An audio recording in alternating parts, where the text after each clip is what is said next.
নমস্কার বন্ধুরা, সোমনাথ বিশ্বাস ব্লগ চ্যানেলের পক্ষ থেকে আমি সোমনাথ তোমাদেরকে আবারও আরেকবার আমার চ্যানেলে স্বাগত জানাচ্ছি। বন্ধুরা, আজকাল আমাদের অ্যাকোয়ারিয়াম হবির মধ্যে কিন্তু প্লান্টেড ট্যাঙ্ক করার একটা প্রচলন কিন্তু অতিরিক্ত পরিমাণে বেড়েছে। অনেকেই কিন্তু বাড়িতে কিন্তু তোমরা প্লান্টেড ট্যাঙ্ক করা কিন্তু পছন্দ করেছো। এবার প্লান্টেড ট্যাঙ্ক রাখতে গেলে প্লান্টেড ট্যাঙ্কের ক্ষেত্রে কিছু আলাদা রকমের মাছ রয়েছে। মূলত প্লান্টেড ট্যাঙ্কে কিন্তু টেট্রা প্রজাতির মাছ বেশি কিন্তু প্রত্যেকে রাখে, এবং এই টেট্রা গ্রুপের মাছ কিন্তু টেট্রার মধ্যে বহু প্রজাতি আছে। যেমন এর আগে তোমাদের আমরা উইডো টেট্রা দেখেছিলাম, বর্তমানেও আমার স্টকে উইডো রয়েছে। আজকে একটা নতুন টেট্রা মাছের সঙ্গে তোমাদের পরিচয় করিয়ে দিচ্ছি। বিদ্যুৎকে বলবো একটু ক্যামেরাটা নিয়ে আসতে। আগে এই পাশ থেকে একটু শুরু করি। এটা তো একটা টেট্রা গ্রুপের মাছ, তোমরা জানো, উইডো টেট্রা বা গ্লো টেট্রা যেটা বলে। আজকে যে টেট্রা মাছটা তোমাদের দেখাবো, দেখো বন্ধুরা, এই পাশে রয়েছে, দেখতে পাচ্ছ বন্ধুরা, এই মাছটার নাম হচ্ছে সার্পে টেট্রা। ভালো করে বন্ধুরা দেখো, বিদ্যুৎকে আরেকটু বলবো সামনের দিকে নিয়ে যেতে। দেখো এক ঝাঁক বন্ধুরা মাছটা রয়েছে, কিন্তু ঝাঁক বেঁধে চলাফেরা করছে। ছোট সাইজের, মোটামুটি এখন আমার কাছে যে সাইজগুলো আছে 1/2 ইঞ্চি মতো হবে, আর আনুমানিক 1/2 ইঞ্চি মতো সাইজটা আসবে। তোমরা আশা করি দেখতে পারলে। এই যে মাছটা, এটার নাম হচ্ছে বন্ধুরা সার্পে টেট্রা ফিশ। অনেকদিন ধরেই আমাদের অ্যাকোয়ারিয়াম হবিতে রয়েছে। আমি ছোটবেলা যবে থেকে মাছ পুষছি তবে থেকে এই মাছটির সম্পর্কে পরিচিত আছি। তোমরা কজন এই মাছটি সম্পর্কে জানো কমেন্টে জানিও। আজকে মূলত এই মাছ রাখার ক্ষেত্রে আমরা কিভাবে এই সার্পে টেট্রা মাছের কেয়ার করব, কি ধরনের ওয়াটার কন্ডিশন আমার এই মাছের ক্ষেত্রে রাখতে হবে, এইগুলো সম্পর্কে তোমাদেরকে আজকের ভিডিওতে আমি জানাবো। তা এরপর আসি যে এই যে সার্পে টেট্রা মাছ, এটার উৎপত্তি কোথাকার। বন্ধুরা, এটা কিন্তু একটা ন্যাচারাল পরিবেশের মাছ, মানে প্রকৃতিতে এই মাছটি রয়েছে। মূলত সাউথ আমেরিকার এই মাছটি কিন্তু দেখতে পাওয়া যায়।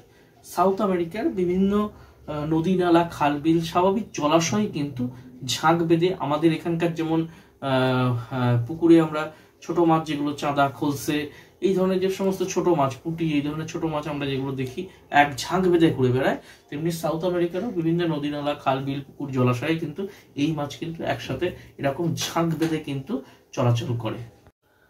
বন্ধুরা, এই সার্পে টেট্রা মাছ রাখতে গেলে আমাদের অ্যাকোয়ারিয়াম সেটআপ কি ধরনের হওয়া উচিত সেটা প্রথমে আগে ভালো করে আমরা জেনে নিই।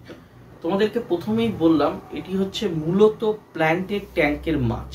যারা তোমরা প্ল্যান্টেড ট্যাঙ্ক পছন্দ করো, মানে মূলত সেই ট্যাঙ্কে তোমরা গাছ, বিভিন্ন ধরনের গাছ লাগাতে চাইছো, সেই ধরনের ট্যাঙ্কে কিন্তু এই সার্পে টেট্রা মাছ কিন্তু তোমরা রাখতে পারো। এই মাছ তোমার কোনো রকমের গাছ কিন্তু নষ্ট করে না। টেট্রা গ্রুপের যেহেতু মাছ, তোমরা প্ল্যান্টেড ট্যাঙ্কে অবশ্যই রাখতে পারো। অন্যান্য মাছের সাথে তোমরা টেট্রা প্রজাতির যে কোনো মাছ, বার্ক প্রজাতির মাছের সাথে, এবং বিভিন্ন ছোট মাছ, মলি, গাপ্তি, এই ধরনের ছোট মাছের সঙ্গে তোমরা কিন্তু রাখতে পারো, খুব একটা অসুবিধা করবে না। বড় মাছের সঙ্গে মূলত গোল্ড, কৈকার, সোয়াঙ্কিল, মানে গোল্ড ভ্যারাইটির কোনো মাছ, অ্যাঞ্জেল, এই ধরনের মাছের সঙ্গে তোমরা কিন্তু এই মাছকে কিন্তু রাখতে যাবে না। এই মাছের যদি আমরা ট্যাঙ্কমেট বলে থাকি, কোন কোন মাছের সঙ্গে এই মাছ থাকবে, মূলত ছোট মাছ যেগুলো রয়েছে, টেট্রা প্রজাতির যে কোনো মাছ, ক্যাটফিশ, কোরি ক্যাটফিশ, এছাড়া আমাদের যে কোনো ছোট শার্ক যেগুলো আছে, মানে আমাদের রেডটেল শার্ক, রেনবো শার্ক, হ্যাঁ, এই ধরনের মাছের সঙ্গে এই মাছ কিন্তু খুব ভালোভাবে কিন্তু থাকবে। কমন মাছের সাথে যদি তোমরা রাখতে চাও। আর প্ল্যান্টেডে ব্যবহার করলে তো প্ল্যান্টেডে তো অন্য মাছ খুব একটা ব্যবহার করা নয়, সেক্ষেত্রে তো অল্প সংখ্যক এই ধরনের মাছই তোমরা ব্যবহার করতে রাখতে পারবে। তবে তোমরা এই মাছকে কখনোই কিন্তু 1 পিস বা 2 পিস বা 3 পিস 4 পিস রাখবা না। যখনই নেবে অন্তত 6টা বা 12টা। এরা মূলত কিন্তু ঝাঁক বেঁধে চলতেই কিন্তু বন্ধুরা পছন্দ করে। অনেকে আছে 2টো নিয়ে গিয়ে রেখে দাও, এতে কি হয়, মাছ কিন্তু বন্ধুরা স্ট্রেসে চলে আসে। আমার এই ট্যাঙ্কে তোমরা দেখতে পেলে যে কিভাবে মাছগুলো ঝাঁকে চলাচল করে। আমি বিদ্যুৎকে আরেকবার একটু ক্যামেরাটা নিয়ে আসতে বলবো সামনের দিকে, তাহলে একটু ভালোভাবে তোমরা দেখতে পাবে। এই বন্ধুরা দেখো এখানে মাছগুলো কিন্তু একসাথে দেখো বন্ধুরা প্রচণ্ড ঝাঁক বেঁধে কিন্তু এরা চলাচল করছে একসাথে। দেখো এখানে প্রায় খান 50-এর ওপর কিন্তু আমার এই সার্পে টেট্রা মাছ রয়েছে এইটুকু জায়গার মধ্যে। তাও দেখো তোমরা সুন্দরভাবে কিন্তু এরা একসাথে কিন্তু ঝাঁক বেঁধে কিন্তু চলাচল করছে।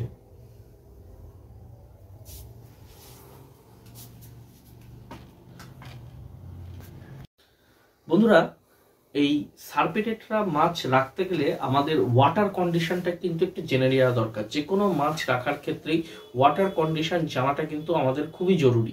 এই সার্পে টেট্রা রাখার জন্য ওয়াটার কন্ডিশন, প্রথম কথা হচ্ছে জলের যে ওয়াটার টেম্পারেচার বন্ধুরা 24 ডিগ্রি সেলসিয়াস থেকে 28 ডিগ্রি সেলসিয়াসের মধ্যে কিন্তু আমাদের রাখতে হবে। জলের ওয়াটার পিএইচ 7 তোমরা রাখতে পারো। 6.5 থেকে 7.5, 6.5 এর নিচে কিন্তু ওয়াটার পিএইচ যাবে না এবং 7.5 এর উপরে কিন্তু পিএইচ লেভেল উঠবে না। পিএইচ টেস্ট কিট পাওয়া যায়, পিএইচ মিটার পাওয়া যায়, যে কোনো দিয়ে তোমরা মেপে নিতে পারো।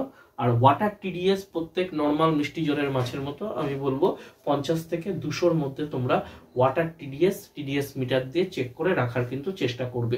তাহলে এই গেল হচ্ছে আমাদের জলের ওয়াটার কন্ডিশন। এই সার্পে টেট্রা মাছের ক্ষেত্রে আমরা কি রকমের রাখবো।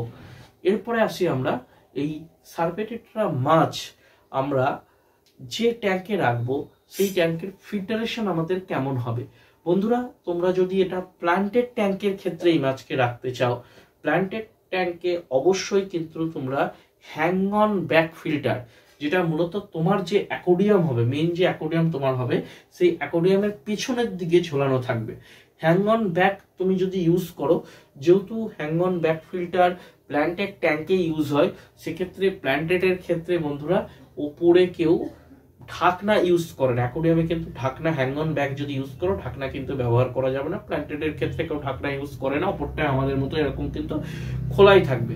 আর যদি তোমরা নর্মাল ট্যাঙ্ক ইউজ করো বা অ্যাকোরিয়ামে ঢাকনা ব্যবহার করতে চাও, সেক্ষেত্রে তোমরা স্পঞ্জ ফিল্টার ইউজ করতে পারো, পাওয়ার ফিল্টার ইউজ করতে পারো, কিন্তু প্ল্যান্টেডের ক্ষেত্রে পাওয়ার ইউজ করা যাবে না। নর্মাল যদি অন্য মাছের সঙ্গে রাখো সেক্ষেত্রে তোমরা ইউজ করতে পারো। পাওয়ারের ক্ষেত্রে স্পিডটা, ফ্লোটাকে একটু কম রাখবে, অক্সিজেন ফ্লোটা হাই ফ্লো যেন না হয়ে যায়। হাই ফ্লো হলে মাছ, ছোট মাছ অতিরিক্ত হাই ফ্লো হলে ঠেলে দেবে, সেক্ষেত্রে মাছ ডেড হওয়ার সম্ভাবনা থাকবে। যে কোনো রকমের ফিল্টার তোমরা কিন্তু ইউজ করতে পারো। ছোট মাছ খুব একটা ফিল্টারেশন নিয়ে চাপ নেই, জল আমাকে পরিষ্কার রাখতে হবে এইটুকু।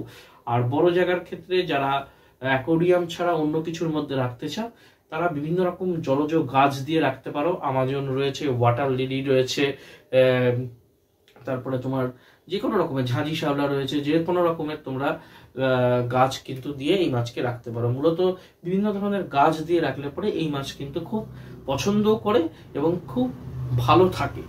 এই মাছের সর্বোচ্চ সাইজ বন্ধুরা এখানে যেগুলো দেখতে পেলে আমার কাছে মোটামুটি 1/2 ইঞ্চি সাইজের আমি বললাম রয়েছে। সর্বোচ্চ সাইজ মোটামুটি 1.6 ইঞ্চি থেকে 1.7 ইঞ্চি পর্যন্ত হয়ে থাকে। তার থেকে বেশি এই মাছ কিন্তু খুব একটা বাড়ে না, ছোট জাতের মাছ। বর্তমান মার্কেটে বলবো টেট্রা গ্রুপের মাছের কিন্তু একটা ভালো মতো চাহিদা কিন্তু বন্ধুরা রয়েছে। যারা তোমরা প্ল্যান্টেডের দিকে এগোচ্ছ তারা এই মাছ রাখতে পারো।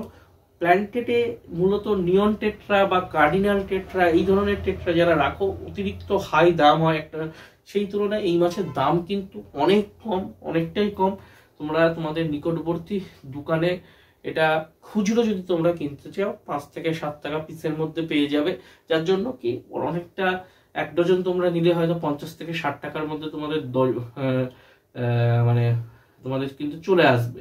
যার জন্য কি এই মাছের একটা চাহিদা কিন্তু বন্ধুরা রয়েছে।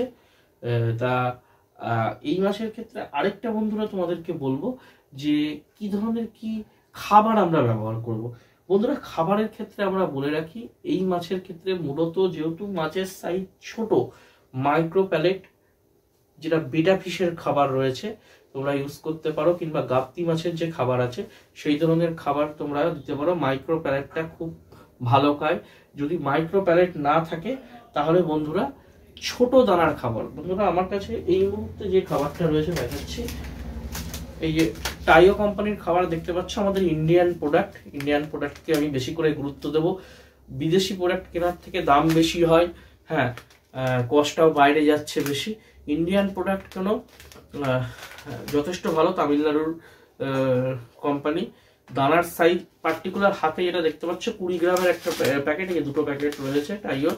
দানার সাইজটা কিন্তু বন্ধুরা খুব ছোট, তোমরা কিন্তু বন্ধুরা ইউজ করতে পারো, যথেষ্ট ভালো, বেটার। আমি নিজে ব্যবহার করে স্যাটিসফাই, এবং যাদের আমি রেকমেন্ড করেছি তারাও কিন্তু নিয়ে কিন্তু স্যাটিসফাই। এছাড়া অপটিমামের নর্মাল প্যালেটও ব্যবহার করতে পারো, একটু সাইজটা বড় হয়ে গেলে পরে। একদম ছোটবেলায় কিন্তু মাইক্রো প্যালেট দিতে হবে। আর বন্ধুরা সব মাছের মতো লাইট ফুড তোমরা এই মাছকে দিতে পারো। টিউবিফ্লেক্স, ব্লাডওয়ার্মস, ডাফনিয়া, যে কোনো ধরনের লাইট ফুড তোমরা যেটা জোগাড় করতে পারবে সেই ধরনের, বা যদি না পারো আরআরের কেঁচো, রয়্যালের আরআরের কেঁচো তো রয়েছেই, সেটাও তোমরা প্যাকেট জাত দ্রব্য টিউবিফ্লেক্স কিন্তু ব্যবহার করতে পারো। এছাড়া টেট্রাবিটস ভালো খাবারের মধ্যে আমি বলে দিলাম, মোটামুটি সব ধরনের খাবারই খায়, কোনো অসুবিধা নেই তোমাদের রাখার ক্ষেত্রে। আর বন্ধুরা রোগ প্রতিকার নিয়ে একটু বলবো। এই মাছের ক্ষেত্রে সচরাচর খুব একটা রোগ হয় না, প্রচন্ড হার্ডি ফিশ, যথেষ্ট ভালো। মোটামুটি তোমরা যদি ঠিক মতো ওয়াটার কন্ডিশনে রাখতে পারো 3 থেকে 4 বছর আরামসে তোমাদের ট্যাঙ্কে কিন্তু সার্ভাইভ করবে। মূলত খুব ঠান্ডার দিকে একটু সমস্যা হয়, আর যদি ওয়াটার কন্ডিশন খারাপ হয় সেক্ষেত্রে কিন্তু বডি পচা, লেজ পচা এই ধরনের রোগগুলো আসবে। ওয়াটার কন্ডিশনটাকে পরিষ্কার রাখার চেষ্টা করবা। আর ফাঙ্গাস যদি শীতের দিকে তোমাদের কিন্তু হিটার কিন্তু ইউজ করতে হবে, নইলে কিন্তু ফাঙ্গাল প্রবলেম কিন্তু দেখা দেবে। তাহলে আজকে আমরা আলোচনা করলাম আমাদের ছোট মাছের মধ্যে একটি মাছ, নতুন, অনেকেই খুব একটা পরিচিত না, আবার অনেকে পরিচিত, যারা দীর্ঘদিনের হবিস্ট আছো তারা পরিচিত আছো সার্পে টেট্রা নিয়ে। আশা করি ভিডিওটা তোমাদের ভালো লেগেছে। যদি তোমাদের নতুন করে কোনো কিছু জানার থাকে কমেন্ট বক্সে অবশ্যই কমেন্ট করো, যতটুকু আমার জানা আছে তোমাদেরকে জানানোর চেষ্টা করব। নমস্কার বন্ধুরা।